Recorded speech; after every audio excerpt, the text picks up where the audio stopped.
لمبے عرصے جنگ جاری رکھنے کے دعووں کے بعد بھی امریکی صدر ٹرمپ کا غیر معمولی اعلان کہ جنگ شیڈول سے بہت آگے ہے اور تقریباً مکمل ہو چکی ہے۔ کیا یہ امریکہ کا ایران میں جنگ میں اپنے اہداف حاصل کرنے میں مبینہ ناکامی کا اعتراف ہے؟ خلیجی ممالک میں بتدریج ایرانی حملے جاری ہیں، امریکی اڈوں، تیل کی تنصیبات سب نشانے پر ہیں۔ ایران پر بھی بھرپور حملوں کا سلسلہ جاری ہے۔ ایران یہ جنگ جیت تو نہیں رہا، لیکن اس کی مزاحمت کی وجہ سے ہار ہوتی بھی نظر نہیں آ رہی۔ میں ہوں خالد کرامت اور یہ آج BBC نیوز اردو کے پروگرام جہانما کی ہماری ٹاپ سٹوری ہے۔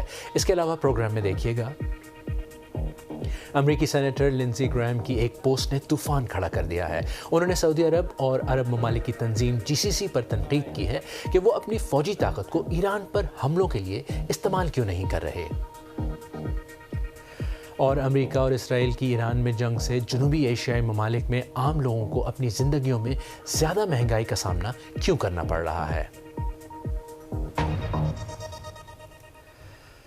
رات بھر تہران میں زوردار دھماکوں کی آوازیں سنائی دیں۔ شہریوں نے BBC کو بتایا کہ یہ اب تک کی سب سے خوفناک رات تھی۔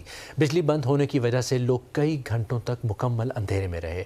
دیگر شہروں پر بھی حملوں کی اطلاعات موصول ہوئی ہیں۔ دوسری جانب ایران کے وزیر خارجہ عباس عراقچی نے امریکہ کے ساتھ مذاکرات کے خیال کو رد کیا ہے اور کہا ہے کہ امریکہ اور اسرائیل کے ذہن میں اس جنگ کا کوئی حقیقی اور قابل عمل انجام موجود نہیں ہے۔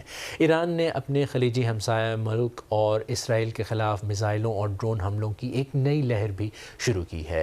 بحرین کا کہنا ہے کہ دارالحکومت منامہ کے ایک رہائشی علاقے پر ایرانی حملے میں ایک خاتون ہلاک جبکہ 8 دیگر افراد زخمی ہوئے ہیں۔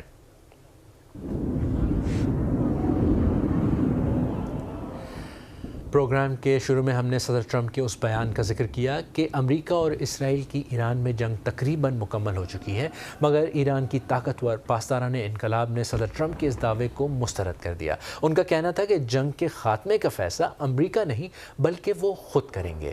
تفصیلات کے ساتھ سمیت ککرو۔ اس جنگ کی ایک اور رات، ایک اور جگہ لگی آگ۔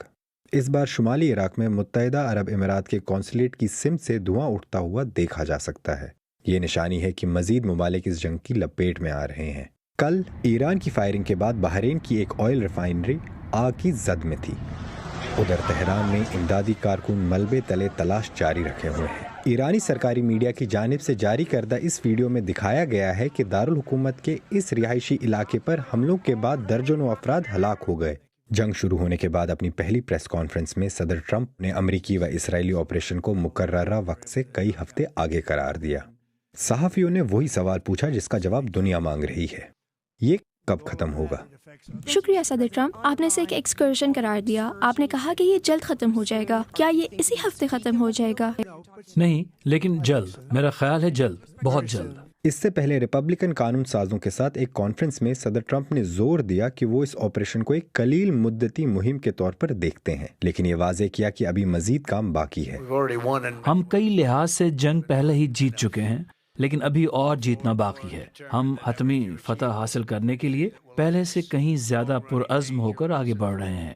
پھر سوشل میڈیا پر یہ پوسٹ آئی جہاں صدر ٹرمپ نے دھمکی دی کہ اگر ایران نے آبنائے ہارمز میں تیل کی ترسیل روکنے کے لیے کچھ بھی کیا تو وہ ایران پر 20 گنا زیادہ شدت سے حملہ کریں گے۔ انہوں نے کہا کہ ان پر موت اور آگ مسلط کر دی جائے گی، لیکن مزید کہا کہ وہ امید اور دعا کرتے ہیں کہ ایسا نہ ہو۔ جواب میں ایران کے ریولوشنری گارڈز نے کہا کہ جنگ کے خاتمے کا فیصلہ وہ کریں گے۔ یہ سب تیل کی قیمتوں کے لیے ایک مشکل دن کے اختتام پر ہوا۔ سن 2022 کے بعد ان قیمتوں میں سب سے بڑا اضافہ دیکھا گیا ہے۔ صدر ٹرمپ کے تبصروں نے مارکیٹ کو کچھ سکون دیا اور برینٹ کروڈ آئل کی قیمت اپنی ابتدائی بلندی سے نیچے آئی، لیکن دنیا بھر میں معیشت پر اثرات جاری ہیں۔ دریں اثنا اسرائیل کے کئی شہروں میں اب سائرن کی آواز مانوس ہو چکی ہیں۔ یہاں ملک کے شمال میں واقع حیفا میں لوگوں کو ایرانی میزائل کے بارے میں خبردار کیا جا رہا ہے۔ کل پڑوسی ملک لیبنان سے عسکری گروہ حزب اللہ کی جانب سے چلائے گئے راکٹس کو مار گرایا گیا۔ اسرائیل کی دفاعی افواج کا کہنا ہے کہ ان کے حملوں کی وجہ سے اب تک تقریباً 2000 ایرانی فوجی ہلاک ہو چکے ہیں۔ پچھلی رات امریکہ نے یہ ویڈیو جاری کیا اور بتایا کہ یہ ایرانی میزائلز پر امریکی حملوں کو دکھاتا ہے۔ برطانیہ نے بھی اپنی شمولیت جاری رکھی ہے۔ ان کے وزیر دفاع نے تصدیق کی کہ رائل ایئر فورس کے لڑاکا طیاروں نے 2 ڈرونز مار گرائے، ایک جارڈن کے اوپر اور دوسرا بحرین میں۔ انہوں نے یہ بھی بتایا کہ جنگی جہاز HMS ڈریگن اگلے چند دنوں میں مشرقی بحیرہ روم کے لیے روانہ ہونے والا ہے، کیونکہ برطانیہ سائپرس میں اپنے بیس پر اپنے دفاع کو مضبوط بنانا چاہتا ہے۔ رات گئے امریکی B-1 بامبر طیارے گلوسٹر میں RAF فیئرفورٹ پر واپس اترے، جو اس بات کی علامت ہے کہ جنگ اب برطانیہ کے قریب آتی جا رہی ہے۔ اور صدر ٹرمپ کے اشاروں کے باوجود اسرائیل کے وزیر اعظم اور ایرانی حکام دونوں کا کہنا ہے کہ جنگ ابھی ختم نہیں ہوئی۔ BBC کی نامہ نگار لیز ڈوسیٹ نے ایران کی جنگی حکمت عملی کے بارے میں تفصیلات بتائیں۔ اس غیر متوازن جنگ میں ایران کی بنیادی حکمت عملی اور کوشش یہ ہے کہ کسی طرح جنگ کے خرچے میں اضافہ کر سکے، اور وہ یہ روز بروز کر رہا ہے۔ ہم یہ دیکھ رہے ہیں، لیکن اب یہ جنگ اپنے 11ویں دن میں ہے۔ ایران نے جنگ لمبی کرنے کے لیے آبنائے ہرمز سے ٹینکرز کا گزرنا مشکل بلکہ تقریباً ناممکن بنا کر اور اپنے پڑوسیوں پر حملہ کر کے، چاہے وہ یہ کہے کہ صرف ان جگہوں پر حملے کیے جا رہے ہیں جہاں سے ان پر امریکی حملے ہوتے ہیں، دنیا بھر کے ممالک کے لیے قیمت بڑھا دی ہے۔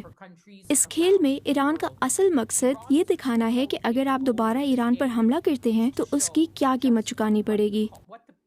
ان کی فکر یہ ہے کہ اس جنگ کے بعد امریکہ اور اسرائیل واپس جائیں گے، وہ دوبارہ منظم ہوں گے، نئے اہداف دیکھیں گے اور پھر یہ سب دوبارہ شروع ہو جائیں گے۔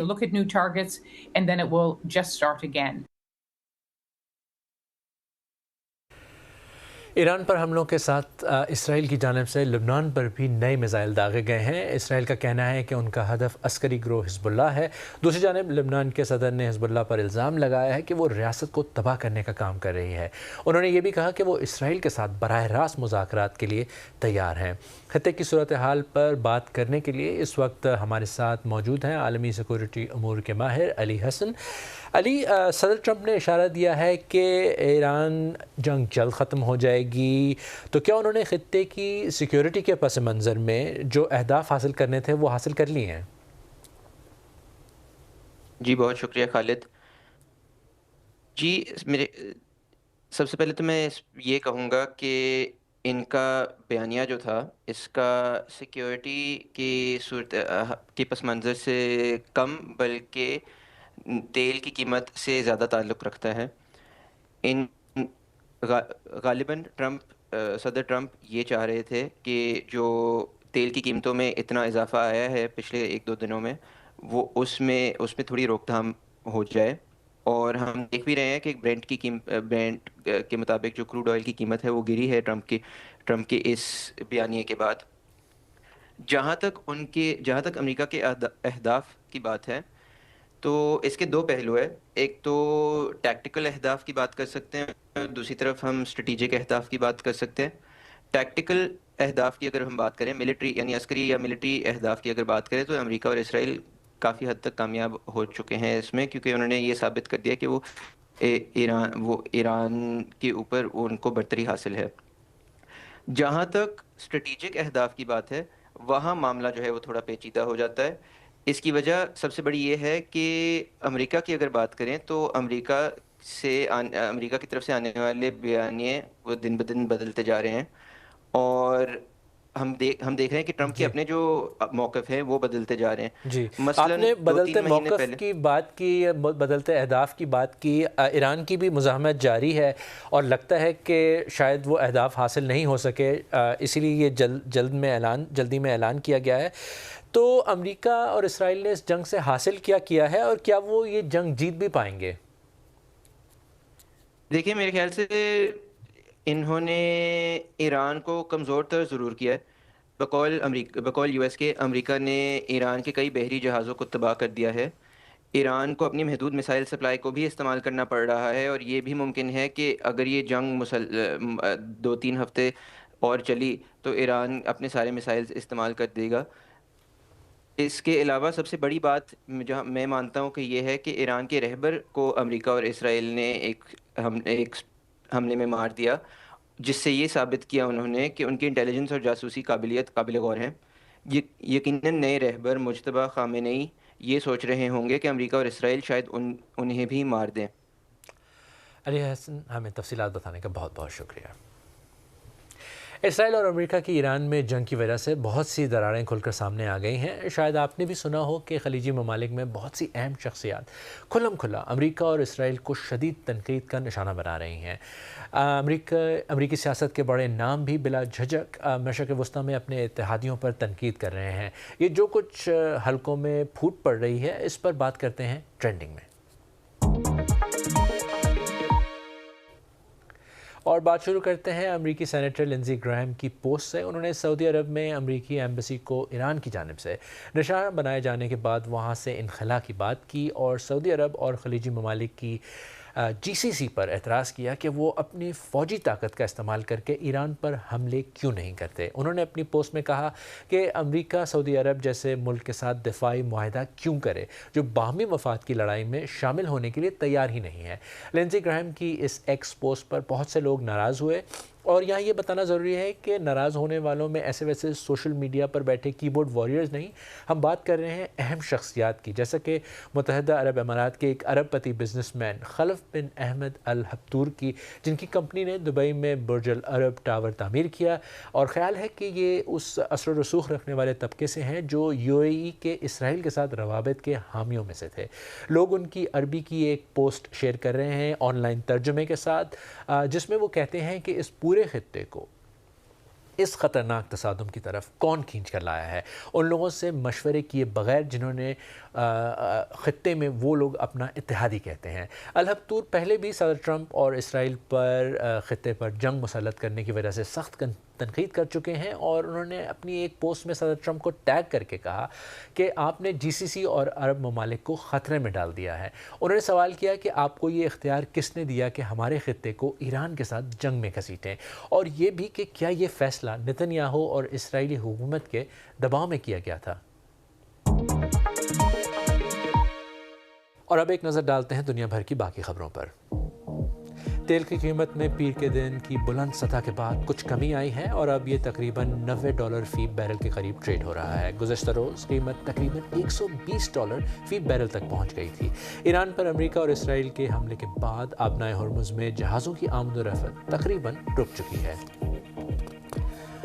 آسٹریلیا میں مظاہرین نے ایک سڑک پر اس کوچ کو بلاک کر دیا ہے جس میں ایران کی ویمنز ایشیا کپ فٹ بال ٹیم کے باقی کھلاڑی ایئرپورٹ جا رہے تھے۔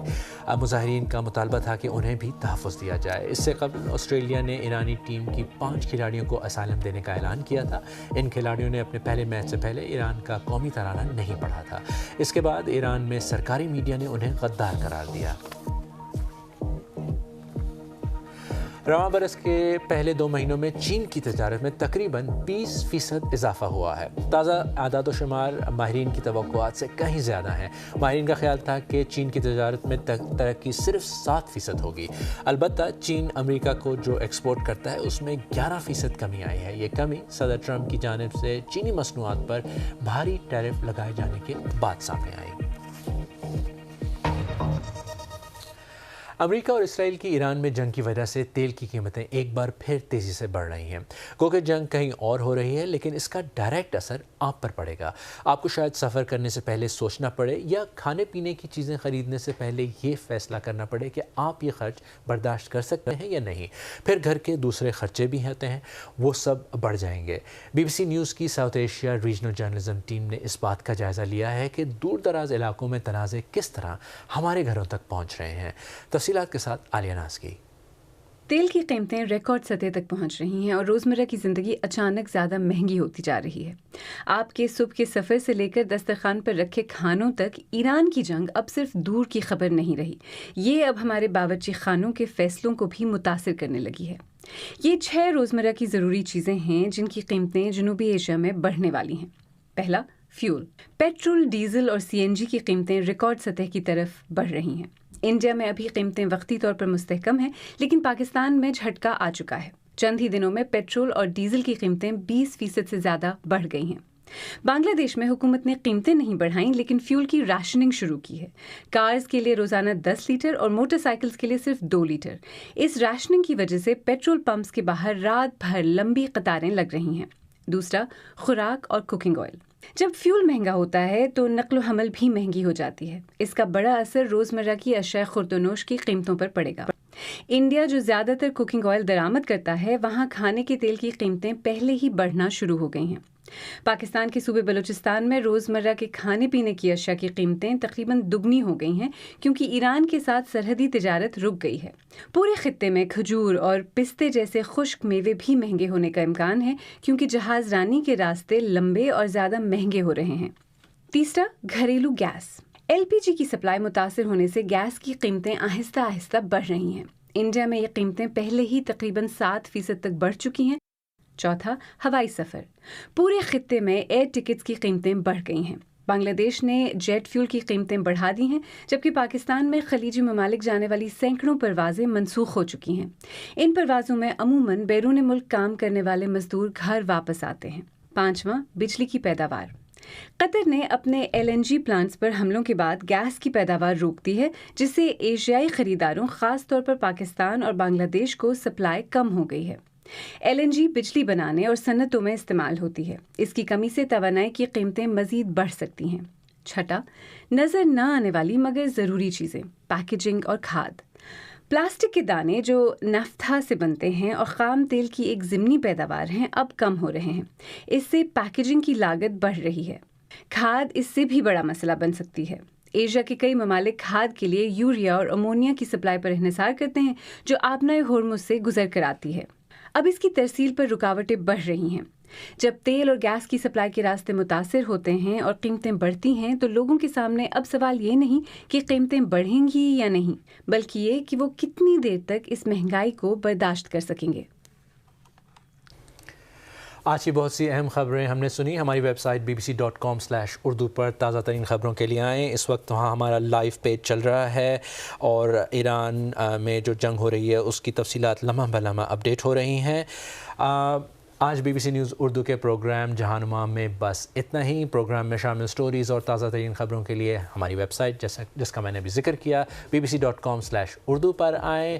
ہمیں سوشل میڈیا پر فالو کریں اور یہ پروگرام آپ YouTube اور Facebook پر بھی دوبارہ دیکھ سکتے ہیں۔ خالد کرامت کو اب اجازت دیجیے۔